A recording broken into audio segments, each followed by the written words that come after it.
Hey everyone, yesterday on Thursday, Rockstar has pushed through a new update that kind of nerfed or buffed the payphone missions. It kind of depends on how you look at it. To immediately dive into the details of what exactly was changed, before the patch you would get $85,000 and have a 48-minute cooldown, but after the patch they have changed it to where it is now a 10-minute cooldown, and every time you complete the payphone missions with a assassination bonus you will get $45,000. On paper, this is actually a buff. The money per hour that you will earn now is significantly higher than it was before.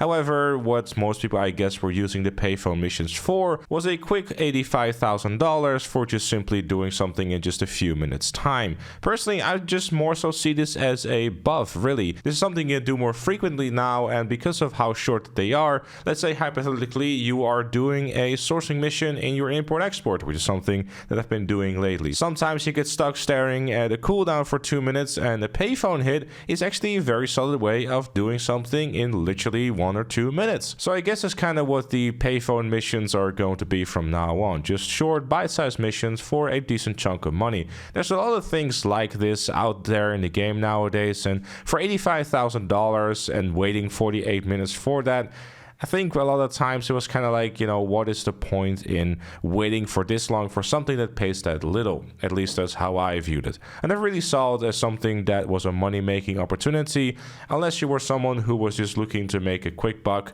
but then you had to wait 48 minutes. I think a 48-minute cooldown should really only stay reserved for something like a heist, for example, because that is paying out $1 million or more, whereas a payphone hit only pays $85,000, and let's be honest, I don't really see anyone waiting 48 minutes because then they can make $85,000 again. The same thing goes for something like Dex missions and a number of other things that could really just do with having that cooldown sliced. And obviously, if that means that the payout has to be rebalanced a little bit, that would be totally fine to me, honestly, because being able to do something more frequently, especially if they are part of the career challenges, is something that to me is a very welcome change. Being able to do multiple things more frequently will allow for a lot more variety rather than having to wait almost an hour in order to do a different activity. I know, for example, me personally, I really enjoy doing these payphone missions, especially because they're small and bite-sized. Being able to do them more frequently if I feel like doing so will be a very nice change. Again,